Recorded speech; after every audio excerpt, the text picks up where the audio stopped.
추진 중인 후쿠시마 제1원전 부지 탱크에 보관된 오염수의 바다 방류를 두고 일본 내에서조차 비판의 목소리가 높아지고 있습니다.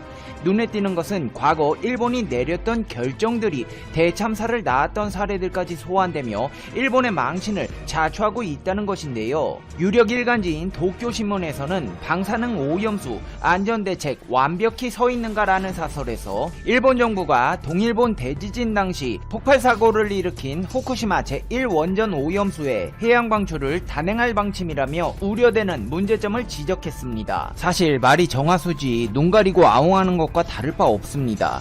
일본 정부가 주장하는 오염수 정화 장비, 다액종 제거 시설로 정화해봤자 방사성 물질인 삼중수소, 트리튬은 제거할 수 없고 다른 물질도 여전히 남아 있습니다. 오염수의 7-80%에는 세슘과 트론튬 등 인체에 치명적인 방사성 물질이 기준치 이상 포함되어 있습니다. 여기에 깨끗한 물 좀 섞어서 바다로 보낸다고 해봤자 정화가 될 리가 없습니다. 깨끗한 물을 섞거나 마나 어차피 바다로 흘러가는 오염수의 방사성 물질은 그대로입니다. 도쿄신문에서는 삼중수소의 경우 다른 일반 원전 배수도 포함되어 있고 기준치 이하 농도로 물개에 바다에 방출하는 것이 국제적으로 인정되긴 하지만 총량 규제가 없는 것이 허점이라고 강조했습니다. 그러면서 삼중수소의 방사선은 약하지만 제로는 아니라며 노심용용한 원자력 발전소의 오염수를 장기간 바다에 계속 흘렸을 경우 환경 영향은 미지수다. 노심용용은 원자로가 담긴 압력 용기 안에 온도가 급격히 올라가 중심부인 핵연료봉이 녹아내리는데 이렇게 되면 방사성 물질이 대량으로 방출된다고 경고하고 있습니다. 그러면서 과거 일본이 벌인 환경 대참사 사례로 미나마타병을 거론했는데요. 미나마타병은 수온 중독으로 인해 발생하며 다양한 신경학적 증상과 징후를 특징으로 하는 증후군이며 이와 유사한 공해병을 통칭하는 경우도 있습니다. 문제가 되었던 메틸수은은 신일본 질소 주식회사가 미나미타시에 1908년 화학공장을 처음 설립하며 시작되었습니다. 초기에는 비료를 생산하였으나 아세트 알데히드, 아세트산, 염화비밀, 옥타놀 등의 생산으로 사업을 확장하면서 일본 화학산업의 전국적인 성장에 기여하였습니다. 제2차 세계대전을 전후하여 미나마타 공장은 일본에서 가장 앞서는 생산시설이었습니다. 돈독이 오른 신일본 질소 주식회사는 생산 과정에서 발생한 폐기물들을 공장 폐수를 통해 내보냈고 이는 오염물질을 한껏 머금은 채 그대로 미나마타만으로 흘러가게 되었습니다. 이러한 오염물질들은 당연히 환경에 영향을 끼치게 되었는데요. 그 중에서도 가장 치명적이었던 물질은 수은이었습니다. 이 공장에서는 아세트 알데히드를 생산하는 화학반응 과정에 촉매로 수은을 사용했습니다. 이 촉매 사이클의 부작용 중 하나는 소량의 유기수은 화합물, 즉 메틸수은의 생산이 이어졌다는 것인데요. 이 고독성 합성물은 촉매를 바꾼 1951년부터 이 생산 방법이 중지된 1968년까지 미나마타만에 퍼졌습니다. 바다에 수은을 그대로 뿌릴 생각을 했다니 무식함을 넘어 용감해 보이기까지 하는데요. 그 결과 강 입구에 사는 물고기들이 즉사하기 시작했고 그때부터 새로운 미나마타병 희생자들이 다른 마을에서도 나타나기 시작했습니다. 하지만 더 웃긴 것은 공장 측 반응입니다. 신일본 질소 주식회사는 당시 조사를 진행하던 구마모토 대학의 조사팀에 협력하지 않았습니다. 회사는 산업 과정에 대한 정보를 주지 않았고 연구자들에게 공장에서 어떤 생산물을 어떤 방법으로 만드는지에 대해 일절 함구하는 파렴치함을 보였습니다. 참다 못한 해당 공장의 병원장 호소카와 하지메는 1959년 7월 미나마타병에 대한 실험을 수행하기 위해 실험실을 설립했고 공장의 폐수가 첨가된 음식을 건강한 고양이들에게 먹이로 주었습니다. 그 결과 78일 실험 기간 동안 400마리에 달하는 고양이들이 미나마타병의 증상들을 보였고 이 병리적인 실험들은 유기수은 중독의 진단을 확인하였습니다. 하지만 일본 사람들은 일단 결과가 안 좋으면 원인은 감추고 보는 사람들입니다. 공장 측에서는 이 중대한 결과를 조사자들에게 드러내지 않았고 오히려 실험을 진행하던 고소카와 병원장에게 그의 연구를 멈추라고 지시하였습니다. 더 웃긴 것은 이를 접한 일본인들의 반응인데요. 당시 일본 산업에서 한 축을 담당하던 기업의 공장 운영 중단을 원치 않았던 단체들은 이 공장의 폐수가 깨끗하다며 유기수온 이론을 부정하기 위해 병의 다른 원인을 찾는 연구에 투자했습니다. 사람 건강이야 어떻게 되든지 말든지 간에 돈에 눈이 돌아가 어떻게든 돈벌이에 나서겠다는 것이었습니다. 하지만 이를 보다 못한 구마모토 대학 연구팀은 미나마타시를 정기적으로 방문하기 시작했고 세세한 조사를 위하여 환자들을 대학병원에 수용하였습니다. 그러면서 이 끔찍한 질환의 실체가 서서히 드러나기 시작했는데요. 이 질환은 어떠한 이전의 경고도 없이 환자들에게 감각의 상실과 손발의 무감각함을 가져오며 발생하였습니다. 환자들은 작은 물건들을 잡거나 단추를 잠그는 조차 못하게 되었습니다. 그들은 비틀거리지 않고는 걷거나 뛸 수 없게 되었고 그들의 목소리 톤이 바뀌었으며 많은 환자들은 보고 듣는 것과 삼키는 것에 어려움을 호소하였습니다. 그 중에서도 미나마타시에 있는 공장의 병원에서 검사를 받은 5살 소녀의 증상은 의사들에게 충격을 가져다 주었습니다.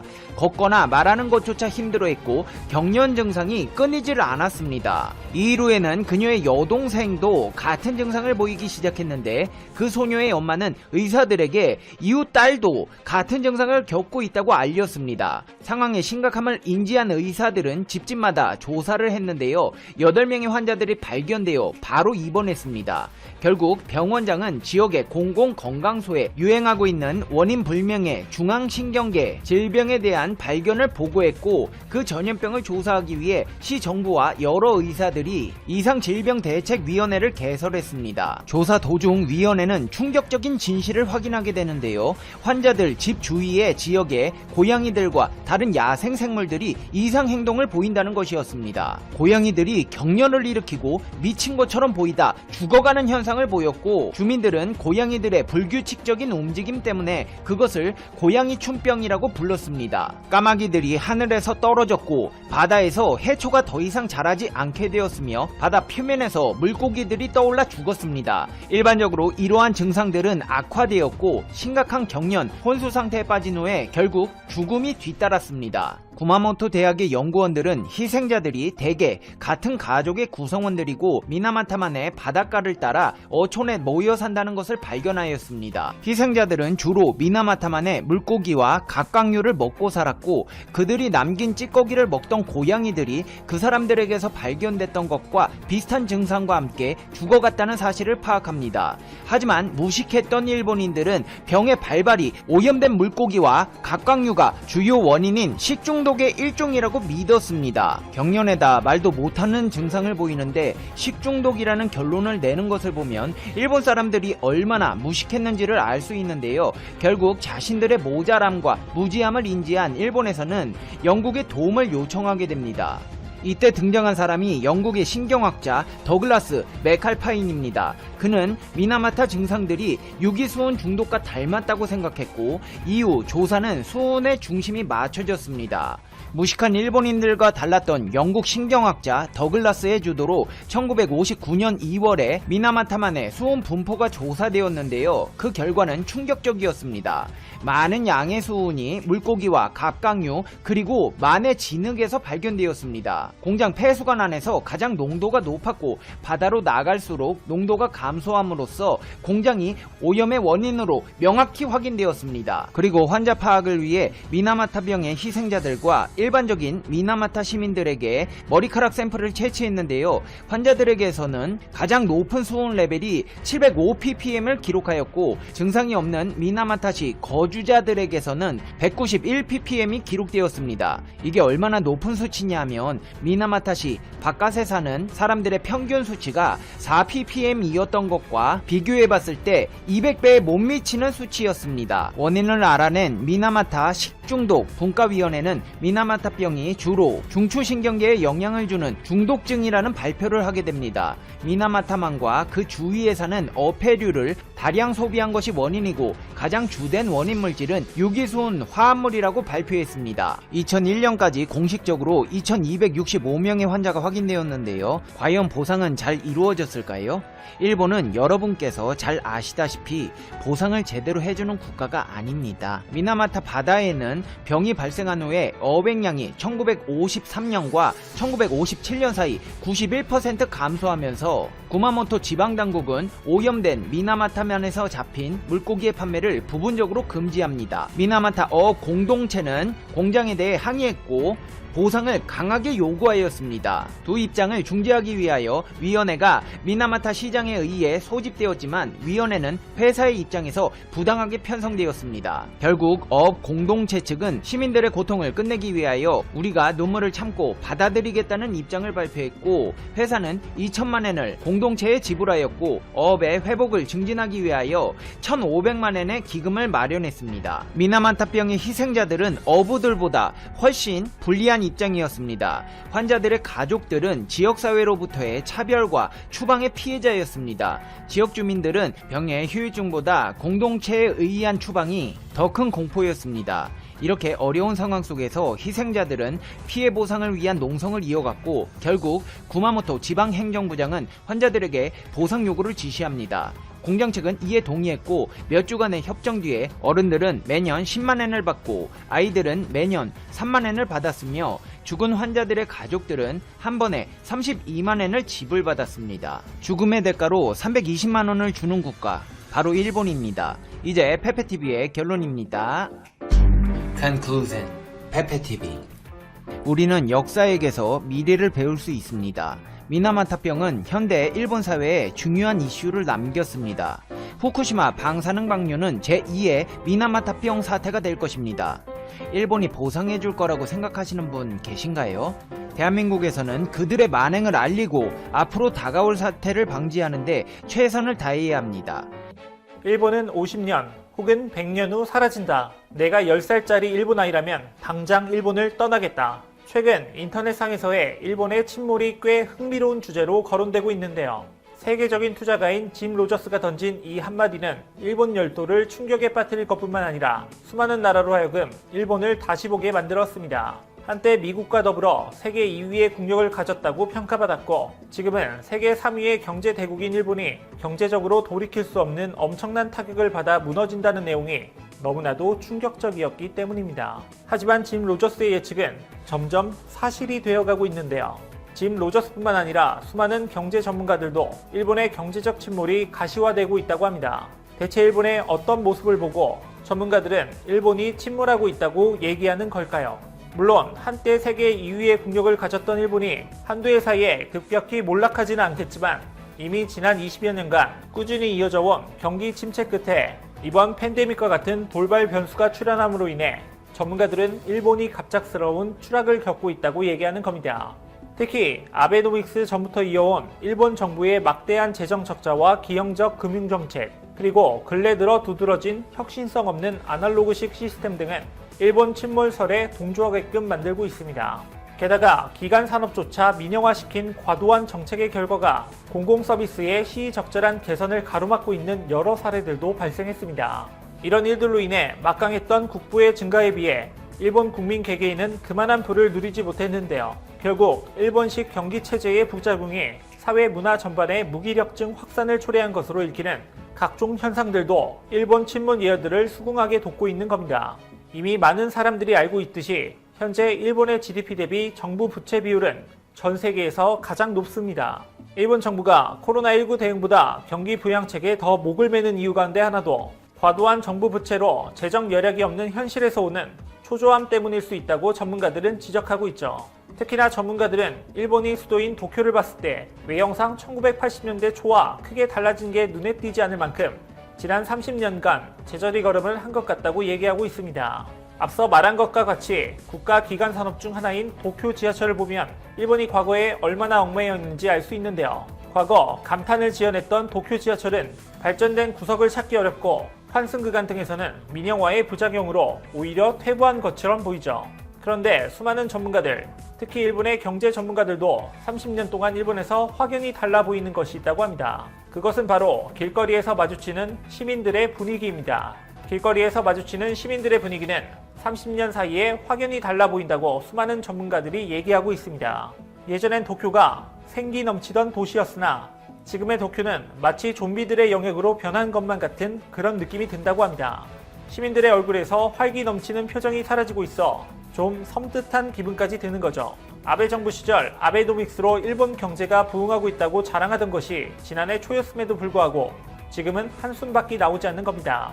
게다가 일본 경제가 침몰하고 있다는 수많은 예시들이 이것저것 제기되고 있지만 이미 컨트롤 수준을 뛰어넘은 과도한 정부 부채로 인해 현재 아부 정권을 개성한 스가 정부에서는 쓸 수 없는 수단이 별로 없어 보입니다.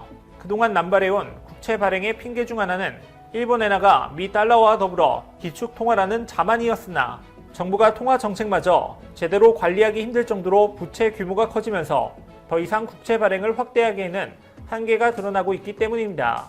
더 큰 문제는 이런 일본 내의 각종 문제들이 일본 정부를 무능하게 만들거나 그렇게 보이도록 만든다는 점입니다. 그런데도 일본 정부는 그런 사실을 인지하지 못하고 있습니다. 일본 스스로가 갖고 있는 문제로 발생하는 불안과 초조함이 정치적 위기를 만들고 있다는 사실을 모르고 있는 겁니다. 그래서 그때마다 일본은 한국을 향한 공격으로 그 위기를 벗어나려고만 합니다. 결국 일본의 캐캐 묵은 문제점들은 고쳐지지 않는 것이죠. 더구나 요즘처럼 한국이 세계 무대에서 잘 나가고 있고 일본은 뒷걸음질 치기에 바쁘기 때문에 이러한 경향은 더욱 커지고 있습니다. 이렇게 일본이 경제적으로 몰락하는 와중에 일본이 다른 방식으로 침몰할 수 있다는 얘기들이 나오고 있어 일본 열도가 긴장하고 있습니다. 이것은 대다수 과학자들 뿐만 아니라 누구나 알고 있는 상식과도 같은 예언인데요. 그것은 바로 일본 그 자체가 침몰하는 지리적 관점의 침몰입니다. 특히나 일본의 경우 지진과 화산 폭발로 인해 일본 열도의 많은 부분이 물에 잠길 수 있다는 겁니다. 실제로 일본의 지리적 위치나 현재 지구상에서 일어나는 지각 변동의 징조 등으로 볼 때 일본 그 자체가 침몰할 가능성도 매우 가능성이 있는 거죠. 게다가 최근에는 일본 열도에 역대급 지진이 올 수도 있다는 전조 현상들까지 나타나 일본 국민들이 두려움에 떨고 있는데요. 일본 수도권 지역에서 지속적으로 악취가 진동한다는 신고가 이어져 관계 당국이 조사에 나섰지만 악취의 원인이 밝혀지지 않으면서 일본 국민들 사이에서는 대지진의 전조가 아니냐는 설이 돌고 있는 겁니다. 악취 신고가 잇따르는 지역은 가나가와현 요코하마시, 요코스카시, 미우라시 등 도쿄만 인근입니다. TBS 등 일본 언론에 따르면 15일 요코하마와 요코스카 일대에서 고무 타는 냄새가 난다는 신고가 22건 이어졌습니다. 그 전날인 14일 오후 3시경에는 요코스카에서 가스 냄새, 고무 타는 냄새가 난다는 신고가 이어져 관계자들이 공기를 채취해 성분 분석을 의뢰했죠. 또 이보다 앞선 12일 오후 4시경에는 하루 평균 약 200만 명이 이용하는 요코하마역에서 가스 냄새가 난다는 신고가 잇따라 20여 분간 역이 폐쇄됐었습니다. 하루 뒤 요코하마시는 가솔린 증발가스에 포함되는 펜탄, 에틸렌 등 복수의 화학물질이 평소보다 200배 이상 고농도로 검출됐다고 밝혔지만 그 원인은 밝히지 못했습니다. 게다가 일본 방송국 NHK에 따르면 악취 신고는 6월 4일 이후 지금까지 4개월이 넘도록 이어지고 있다고 합니다. 가토 가스노부 관방장관은 14일 정례 브리핑에서 악취의 원인과 물질에 대해 정부 차원에서 확인하지 못하고 있다. 이와 관련해 테러 등의 정보는 보고받지 못했다라고 밝혔는데요. 일본 정부의 명확한 답변이 없자 일본의 SNS 등에서는 1995년 고베 대지진 전에 가스 냄새가 났다는 주장이 나왔다는 점을 들어 지진의 전조가 아니냐는 설도 퍼지고 있는 상황입니다. 여기에 대지진의 전조가 맞을 수도 있다는 전문가의 견해까지 나와 일본 열도의 혼란은 더욱 커지고 있는데요. 리츠메이칸 대학 환태평양 문명연구센터의 다카하시 마나부 투김 교수는 악취 소동은 대지진의 전조일 수 있다며 활단층이 갈라지거나 플레이트가 어긋나면 악취가 난다. 미우라 반도와 보소 반도 남부는 활단층이 지표면에 노출돼 있어 활단층 바위가 부서지면 악취가 나는 것이다라고 설명했습니다. 실제로 과거에도 일본에서는 지진이 발생하기 전 악취 소동이 일어나곤 했었습니다. 1924년 관동 대지진 이후 일본 정부가 작성한 문서에는 미우라 반도에서 악취 소동이 있었다고 기록돼 있고 2011년 동일본 대지진 전에도 악취가 있었죠.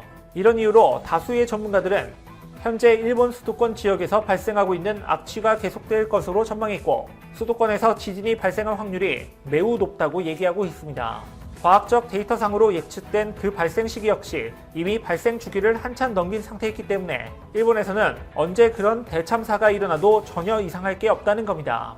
실제로 전문가들은 지진이 발생할 경우 일본의 수도권뿐만 아니라 서일본과 대만, 필리핀까지 슈퍼남의 지진이 일어날 것으로 예측하고 있습니다. 만약 정말 슈퍼남의 지진이 일어나게 될 경우 쓰나미만으로 47만 명에서 50만 명이 사망할 것으로 예측되고 있어 일본 현지의 불안감은 더욱 커지고 있죠. 이렇게 여러 지진의 전조 증상들이 보이자 그 불안감이 얼마나 큰지 일본 전역에서 자살자가 급증한다는 소리까지 들린다고 합니다.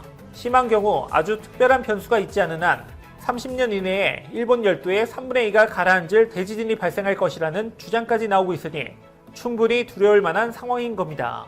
그런데 일본 땅이 바닷속으로 가라앉을 것이라는 예언은 이미 과거에도 있었다는 사실 알고 계셨나요? 현재 과학자들의 데이터 근거들뿐만 아니라 과거에서부터 유명했던 세계의 예언가들은 모두 한 목소리로 일본이 곧 바닷속으로 가라앉게 될 것이라고 예언했습니다. 특히 한국의 타너스님은 매우 구체적으로 일본의 침몰을 예언했습니다. 타너스님은 그 예지력의 비범함 때문에 종종 한국의 노스트라다무스로 불릴 정도였는데요. 타너스님은 1983년 입적하실 때까지 수많은 예언을 남겼고 그 예언 중 상당 부분이 실제 사건으로 정확하게 일어났습니다. 타너스님은 6.25 사변을 예견하며 통도사로 피난하기도 했고 1968년 삼척지역 무장공비 토벌작전 15일 전에 오대산 월장사에서 진행하던 신화원경 번역 원고들을 다른 절로 옮겨 불에 탈 수 있었던 것을 미연에 맡기도 했고 또 당시 전 세계가 예측하지 못했던 베트남에서 미국의 패전을 예언하기도 했었습니다. 이런 타너스님의 수많은 예언들 중 가까운 미래의 거대한 화산 폭발과 초대형 지진과 같은 총체적인 재난이 지구에 닥쳐올 것이라는 예언은 가장 큰 주목을 받았었습니다. 특히 이 예언이 주목받은 부분은 한국과 일본의 운명이 미래 재난 이후에 극명하게 갈리게 된다고 얘기했기 때문입니다. 예를 들면 세상 곳곳에서 화산이 폭발하고 이전에는 볼 수 없었던 수준의 초대형 지진들이 곳곳에서 일어나는데 그 결과 수많은 땅이 바닷속으로 가라앉게 될 것이고 동시에 그만큼 많은 새로운 땅들이 바닷속에서 솟아오르며 새로운 육지가 될 것이라고 예언한 겁니다. 이러한 타너스님의 예언에서 일본은 가장 피해가 클 것으로 얘기되고 있습니다. 일단 일본 열도의 무려 3분의 2가 모두 물속으로 잠겨버리게 될 것이며 그 과정에서 일본은 국가의 기능은 완전히 상실하고 더 이상 인간이 생존하기 불가능한 지옥 같은 곳이 될 것이라고 설명했는데요. 이런 일본의 상황과는 반대로 한국의 상황은 전혀 다르게 펼쳐진다고 예언했는데요. 국가의 기능을 상실한 일본은 한국의 관리 아래로 흡수될 것이라고 주장한 겁니다. 게다가 한국은 가라앉는 일본과 다르게 서해안 쪽으로 현재 한국 국토의 2배가량 되는 새로운 땅이 바닷속에서 융기하게 되어 한국의 영토는 그만큼 넓어질 것이고 한국은 미뤄왔던 통일을 하게 되어 이후 더없이 평화롭고 풍요로운 국가가 돼 새로운 세상을 맞게 될 것이라고 예언했습니다. 게다가 일본 침몰을 예언한 것은 한국의 타너스니뿐만이 아닌데요. 세계에서 가장 유명한 예언자인 노스트라다무스부터 미국의 유명한 예언자인 에드가 케이시, 심지어 일본에서도 예언 능력을 인정받는 승려인 기다노 데스님까지 2030년을 전후로 해서 일본의 침몰을 예언했었습니다. 뿐만 아니라 이 예언자들은 엄청난 격변 후 세계의 지도와 힘의 균형이 크게 재편될 것인데 한국은 지구상 전체 나라 중 가장 강력하고 부유한 나라로 성장해 전 세계를 리드하는 국가가 될 것이라고 얘기했습니다. 물론 어떻게 보면 단순히 재미있게 느껴질 예언일 수도 있지만 실제로 지금의 한국은 전 세계의 중심이 되어 수많은 분야에서 많은 나라들의 모델이 되고 있는데요. 여러분도 이 예언이 멀지 않는 미래의 실현이 돼 한국이 전 세계를 리드하는 국가가 될 것이라고 생각하시지 않나요? 또 실제로 몰락하고 있는 일본이